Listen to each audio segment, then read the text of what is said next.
¿Escuchan eso? Es el sonido de una motosierra. Pues se supone que no está permitido cortar árboles y aún así pues sigue sucediendo. Este es en la sierra o bueno en las montañas, no sé cómo decirlo, los ranchos cercanos a la sierra de Michoacán. Y pues eso es la tala clandestina y hablo acerca del tema, estoy ahí y tal. No creo que se pueda ya rescatar, ya lo voy a quitar porque pues nada más ya cumplió su función, que era mostrarles eso. Era un video que yo grabé hace pues ya como 3 o 4 años. Es bastante largo, está más morro y pues tenía pensamientos más eh, revolucionarios del tema en sí. Y ahora sí, el tema del activismo en México, así como pues está este tema en Michoacán álgido, quería hacer pues obviamente mención al mismo lugar, Michoacán, porque también de ahí pues nos lanzamos a lo que eran las mariposas monarca, que estaban bastante cerca, y pues llegamos a empatizar con esto, y es aquí donde nos presentan esta realidad del activismo en la cual muere esta persona en 2020, Homero Gómez, que era un defensor, y nos plantea un panorama completamente conocido ya por todos, pero pues esto va dirigido sobre todo a quienes intentan encaminar la lucha y sobre todo a las personas que escuchen esto y tal vez no quieran o no este video. Bienvenidos a un nuevo video de Serendipia. Yo soy Alejandra Padilla y hoy les voy a platicar quién era Bastante hermoso. Ahí es donde más o menos grabé el video, no como a unos en su como cuenta a de 20 Twitter hace minutos, algunos días, durante los primeros días de 30 enero. Y como pueden ver, de estaba ahí. promocionando el Santuario de las Mariposas Monarca en Michoacán, que era el lugar en el que él... Bueno, les voy a hacer todo un resumen del video porque pues ya lo vi.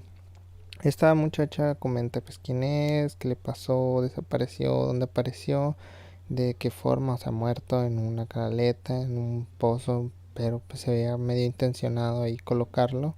Pero pues también sabemos que, o sea, también intentan como despistarlo, y ahorita más adelante vamos a ver un poquito más de pruebas y nos vamos a ir desde Michoacán hasta pues mi terreno, que es La Paz, Baja California Sur, y vamos de ahí vamos a contrastar con lo que es la realidad en México.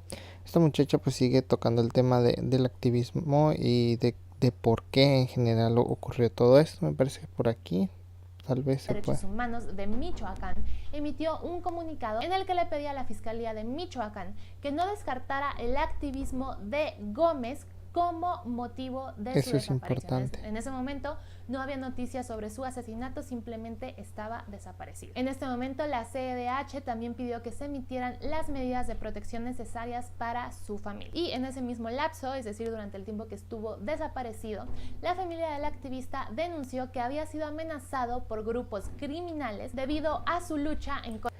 Es un modo en el que opera este tipo de situaciones, que lo vamos a ver un poquito más adelante, y contrastar esto con lo que ocurre en Baja California Sur. Ahora, esta persona denuncia que está la tala clandestina con todo ahí en el predio en que ellos cuidan, porque pues un pino llega a valer hasta 20,000 pesos, es lo que comentan, pero pues reducen el espacio de las mariposas, afectan el ecosistema, un árbol tarda muchísimo en crecer, son varias cuestiones, y entre esas también me gustaría más bien que lo dijera ella, no yo. Contra de la tala ilegal. Y una semana después de que fue reportado como desaparecido, 53 policías municipales de Ocampo y Anguangueo fueron llamados a declarar por la Fiscalía Estatal.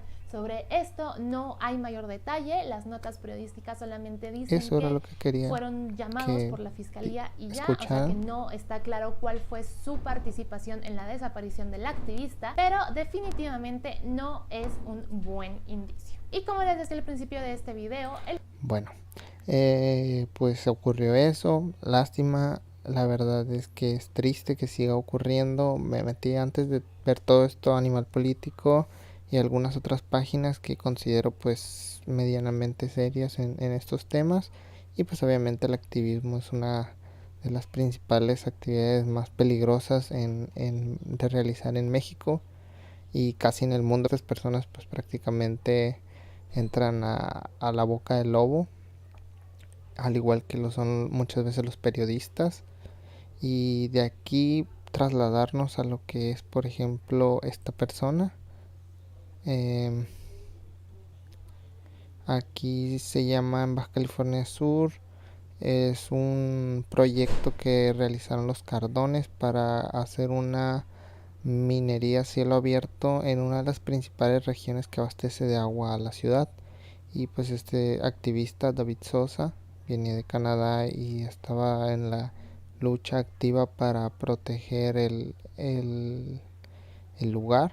Entonces pues realizó varias acciones concretas y proyectos en los cuales mucha gente se integró, la comunidad, y generó realmente una conciencia no solo en las personas, en los ciudadanos, sino también en lo que es la comunidad empresarial del lugar. Y pues todo esto desembocó en obviamente su desaparición ya hace, pues que te gusta, esto fue en 2012 me parece, 2011, ya fueron 9 años de lo ocurrido. Obviamente carpetazo como en la mayoría de los casos. Por ejemplo, ahorita vamos a presentar otro aquí. Y el otro caso, o sea, esto ya con esto cerramos el tema del activismo. El activismo es peligroso. El activismo necesita generar conciencia en las personas, en la comunidad, y que toda la comunidad del estado de Baja California Sur sea quienes se opongan de manera colectiva, y estas personas puedan generar conciencia y transmitirla a sus hijos. Por ejemplo, tú generar esa conciencia y transmitírsela a tu hijo y tu hijo a sus hijos, y entonces en cierto punto todos vamos a tener una misma forma de pensar en cuanto a los temas que son correctos en pro de lo que es la sustentabilidad en el estado de, pues ahora sí que del agua, ¿no? Porque todavía hay mucha gente que prioriza el desarrollo entre comillas económico, porque pues tengo ya unos ensayos acerca de por qué no es progreso como tal, ni es sustentable y todas esas cosas que intentan defender, pero darnos cuenta que ese proceso económico realmente no es positivo para el estado. Y de aquí pasarnos a lo que es ahora el modo en que se opera. Y el modo en que se opera es, pues ya pueden hacerse una idea con el video anterior, y en este caso particular, por ejemplo, este video es muy reciente, es del 2019, en enero, y presenta modos en que opera, en que está conectado todo. De 2014, los cuales fueron interceptados por la Oficina de Seguridad Nacional. En 3 de estos mensajes que fueron exhibidos en la corte, solo para hacerle el favor a una política del Partido Revolucionario Institucional que buscaba la candidatura al gobierno del estado, el licenciado y su compadre, el Chapo, decidieron la suerte de un policía que estaba grillando mucho a la alcaldesa de La Paz, Estela Ponce Beltrán. De acuerdo con fuentes de la Procuraduría General de Justicia subcaliforniana, este policía era el comandante del Grupo de Reacción Inmediata de la Policía Municipal de La Paz, Juan Antonio Salgado Burgoyne, un joven elemento que meses atrás había... Bueno, como ven, pues se opera muchas veces incluso desde los cárteles. O sea, no estoy, aquí quisiera hacer una aclaración, que yo no estoy implicando que sea o no culpable la persona. Personalmente yo sí creo que es culpable, pero no me adentraré en ese tema. sino mostrarles más bien cómo se trabaja en cuanto a que si tú tienes un interés específico y alguna necesidad que requiera un cumplimiento de una forma tan brutal, tan nefasta como lo puede ser el deshacerse de una persona que se interponga entre los intereses personales, no solo de una persona, sino de una organización o empresa que, por ejemplo, los proyectos mineros, es fácil contratar a alguien para que ocurran estas cuestiones, como lo podemos pues ver. Es bastante largo el video, pero ejemplifica muy bien el proceso. Del 21 de febrero de 2014. En uno de los mensajes... Y tomando en cuenta, o sea, hay una diferencia entre lo que es, por ejemplo, David Sosa Pérez, que es un ciudadano y ni siquiera es un ciudadano mexicano, a lo que es un elemento de la policía, o sea, de México. Entonces ahí, si vemos ese contraste, imagínate lo que es para los civiles, que nos sentimos prácticamente desamparados. Y aquí quisiera hacer como acotaciones en cuanto a que la policía no está mal, o sea, estamos viendo que están también ellos aquí una realidad en la que están desamparados, porque, por ejemplo, no es lo mismo el ejército que los policías. Yo por eso estoy en ese dilema si está bien o está mal el que salga el ejército a las calles, pero pues o sea, están desamparados los policías. El ejército como quiera se encuartela o se mete a su cuartel y pues ya no pasa nada, o sea, pero el policía regresa a su casa y está su familia y la familia de su familia están en la calle, y la calle es del narcotráfico, la calle es de la violencia, la calle en la calle existe corrupción, en el cuartel también, pero a una escala muy mínima, y creo que también existe lo que se llama traición a la patria y los matan o sea, ahí sí hay pena de muerte para lo que son los elementos de por ejemplo Marina, de lo que es la Fuerza Aérea, lo que es el ejército. Ellos sí, pero en los policías no, en los civiles no. Entonces, ¿qué te ofrece esas garantías, esas seguridades de que no te van a vender, de que te van a proteger? O sea, no existe esa seguridad para ellos, y pues no se les puede exigir mucho también en ese sentido, ¿no creen? Interceptados con fecha del 30 de septiembre de 2013, el licenciado Damaso López Núñez le comentaba al Chapo Guzmán que un sujeto identificado como René, quien fue identificado por la Procuraduría como jefe de sicarios del cártel de Sinaloa en la entidad, había hablado personalmente con la presidenta municipal de La Calma. La Calma era la clave con la que se referían a La Paz, municipio de Baja California Sur.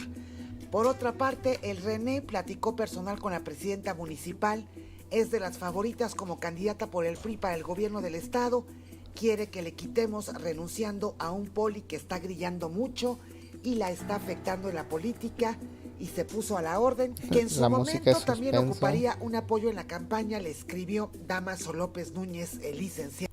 Y bueno, en sí... Aquí hay que hacerle el favor a ver cómo la salida de la casa del poli como venganza de un cholo, que no se mire, que con rifle no, que con pistola para que no se mire violento, pero para cuándo se sabe si gana o no. Pero hay una cosa que no se sabe bien, va a ser el presidente municipal, que no las elecciones fueron en julio, escribió el Chapo Guzmán. Entonces, Damaso López... Bueno, entonces pues ya aquí está toda la conversación que tenían. Obviamente la persona salió a desmentir todo esto y sus aclaraciones. El policía pues dejó un video explícitamente culpándola. Entonces, pasando por una situación difícil, la situación en la que me estoy enfrentando, una unidad y corroboran que los cabros están poner una denuncia al Ministerio Público por lo que me fue negado, por esta persona, Iván Sánchez Escobar, quien manifestó que no tenía el permiso, por lo cual yo procedí a comunicar a la central con copia para el C4, que cualquier cosa que pasara en mi domicilio, cualquier cosa que le pasara a mi familia y a mi persona, hacía responsable a la directiva de tránsito, a quienes hago responsables de todo lo que pueda pasarme, así como a la alcaldesa de La Paz, Estela Ponce Beltrán, y al señor José Manuel Santoyo García, que también con él he tenido conflictos derivados a esta causa que llevo. Ok,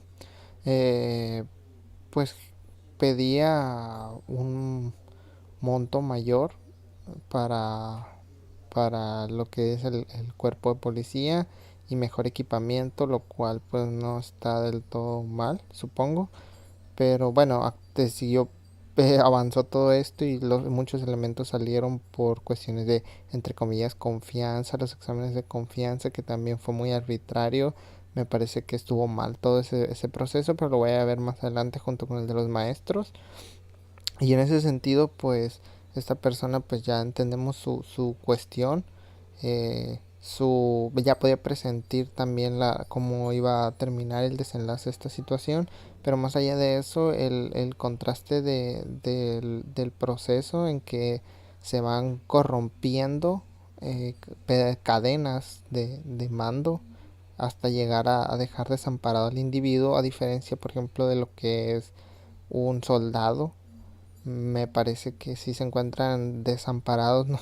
Los policías, ahora que nos esperan nosotros los ciudadanos de a pie, que no tenemos como ese resguardo extra que ellos pudieran llegar a tener, mucho menos el que tiene un cuerpo del ejército. Y de allí, pues más, entre comillas, prueba. Un sujeto identificado como René o el René por órdenes de la exalcaldesa. Hasta el momento, estimados amigos, el caso del ex jefe policíaco sigue sin tener responsables. Cuando se dio a conocer la noticia ventilada en la Corte de Nueva York, la también exdiputada federal del PRI salió a defenderse mediante un comunicado. Bueno, y este video en parte es derivado a los juicios, obviamente, o sea, no es más bien como un contexto colateral de la corrupción en que se está inmiscuyendo toda la situación para llegar a un punto clave en el que la ciudadanía se encuentra desamparada, no solo los cuerpos de policía, sino también a lo mejor incluso el ejército, por las cuestiones que llegamos a entender en algunas ocasiones, siendo que este último yo creo que sí se encuentra en mejores condiciones para llevar a cabo lo que es su trabajo. Pero esto es como un colateral en el cual pues te dan este dato que comprueba algunas hipótesis que pudiéramos llegar nosotros a tener, no solo del tema de la corrupción, sino el desamparo que tenemos ahora los ciudadanos en cuanto a nuestra seguridad. Y el eslabón más débil en toda esta cadena, yo creo que aparte de ser el ciudadano, es el ciudadano que intenta generar un cambio. Y ese ciudadano que intenta generar un cambio muchas veces son activistas que, como Homero Gómez, termina pues muerto tristemente, o como David Sosa, que termina muerto tristemente, o como todos los periodistas y personas que terminan en iguales condiciones, o incluso esta persona que intentaba generar un cambio para lo que era su círculo cercano. Si hizo caso es la policía, que ellos nos generan pues entre comillas seguridad también a la población. Y pues si les digo, si esas situaciones llegan a darse a esos niveles, es obvio que todo esto precisa los niveles de corrupción que manejamos aquí en el país y en el mundo, porque o sea, estos dos casos son de México, pero que hay también de los casos en por ejemplo Chile, en Brasil, en Argentina, en Estados Unidos, donde incluso pasan un poco más desapercibidos, porque la gente usualmente tiene otras expectativas, a diferencia de lo que nosotros estamos acostumbrados aquí en México. Ya estamos tristemente rebasados por la situación y estamos ya acostumbrados y pues tristemente, ¿cómo decirlo? La situación en la que nos encontramos, como si no pudiéramos generar un cambio.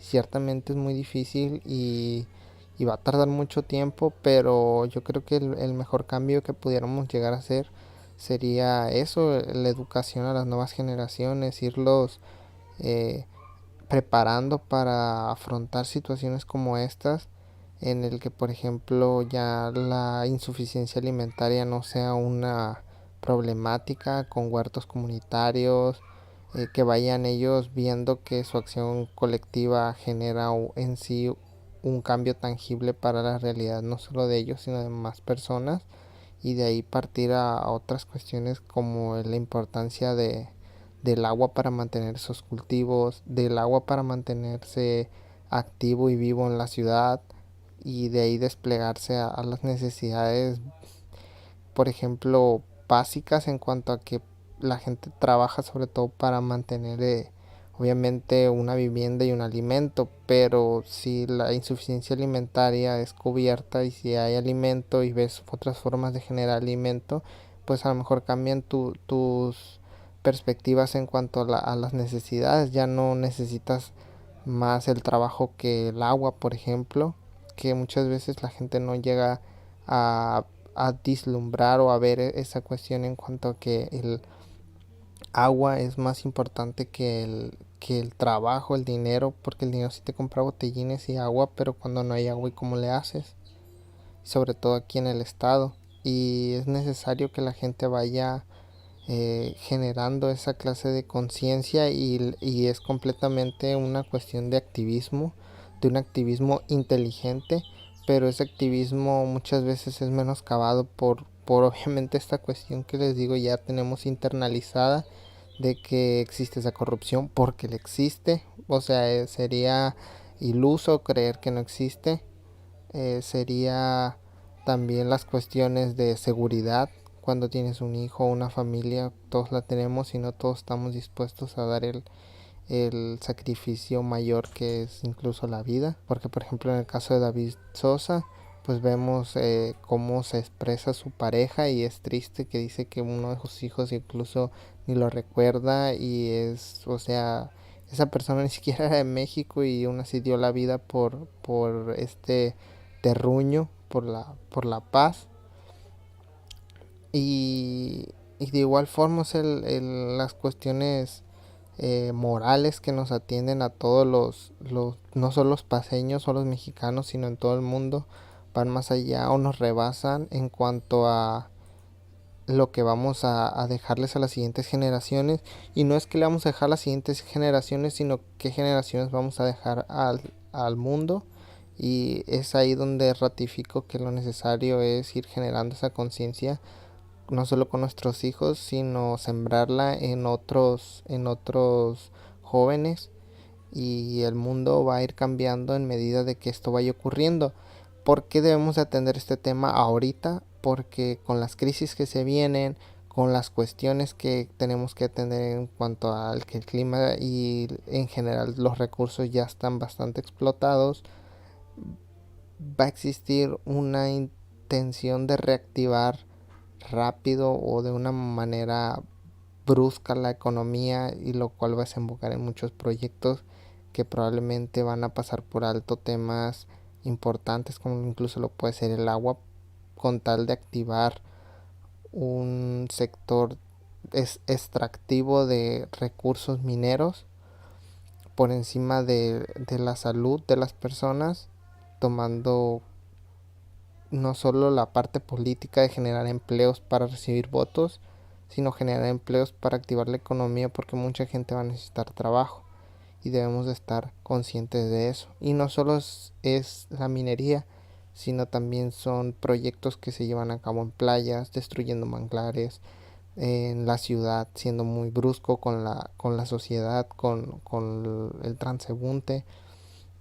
Toda esa clase de cosas debemos estar atentos, y esas cosas son parte del activismo, señalarlas, crear conciencia para que se den cuenta y demás. Y eso sería todo por este video.